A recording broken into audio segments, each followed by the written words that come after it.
Let's get into some sneaky ones, shall we? Let's do it. The first one I want to talk about, let's go back to quarterbacks. Let's talk about SMU. Sneaky, sneaky, sneaky quarterback from there. And now I'm not talking about like they're 3 and 4 deep, right? Like some of these other schools that we've talked about. I'm just going to talk about their 2 deep. Preston Stone and Kevin Jennings are solid quarterbacks, man. I know Kevin Jennings was he 2-2 as a starter when Preston Stone got hurt, or 1-2 as a starter. He did I pretty thought good. he I thought he was fine. Man, I thought he was fine. Uh and Preston Stone, the jump up to the ACC, I think there might be some people that say could be a tough jump for Preston Stone, but Preston Stone was remarkable last year. Remarkable last year.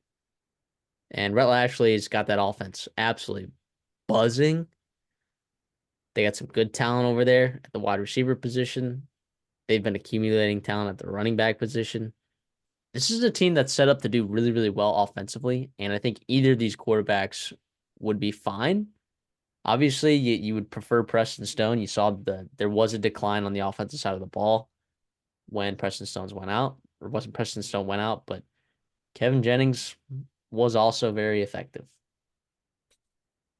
Yeah, Preston Stone is not your average G5 quarterback. He was a blue chip, right? Top 150 quarterback, top 150 player coming out of Dallas, Texas. You obviously keep him home at SMU. Massive win for Rhett Lashley when that happened back in 2021. Finally paid off for you. Last year when he got the reins, like you mentioned, was super, super productive in the AAC. Will it transfer to the ACC? Yeah, I think so. I really do. We talked about it before. Like, there's a good amount of corners being left the ACC. There's some exploiting to do in the back end, and also in a conference where there's not a ton of talent at the quarterback position either. Cam Ward, a lot of people are high on. I am too. Love him. Other than that, is it Cade Klubnik? How does Grayson McCall transferred over to NC State? You've got a bunch of other question marks there. And to be honest, Preston Stone, I feel really good about. If you told me by the end of the year he was going to be the second best quarterback in the ACC, I would not be surprised at all. And if he goes down, I feel pretty darn good in Kevin Jennings to give you some nice starts like he did last year in the championship game. In the championship game, he played against Tulane, against a pretty darn good defense and coaching staff, 19 to 33, 200 yards. Yes, he had 1 pick and 2 picks and 1 touchdown, but But the two on picks the on were the ground, yeah, he they did it on the were ground too. Adds that dimension to you as well. I love it. Yeah, I love it here. And that was as a freshman, right? So Kevin Jennings does some nice things for you. yeah. So I guess he was 1-1 as a starter. Um, but yeah, I think he's fine. I think he could do it if he needed to. But like you said, But Preston Stone is really good, man.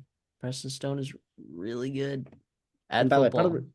part of the reason why they're on this list too as a sneaky team is like it's pretty impressive for SMU to hang on to a guy like, first of all, Preston Stone, not only in high school, but after this portal season, I'm sure people were calling him. I'm not quite well sourced in that area, but I know that a lot of teams that need a quarterback looked over at Preston Stone's and sees the arm talent and the production in Rhett Lashley's scheme. And it's like, right, we could use him, right? And they kept him back. And also Kevin Jennings to give you that depth and to round out the room. It's super, super impressive.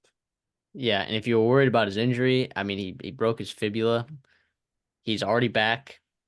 He's rehabbed well. He's been Yeah. throwing in practice. He will be back. All right, he will be back, and he is a good football player, man. He is a good football player.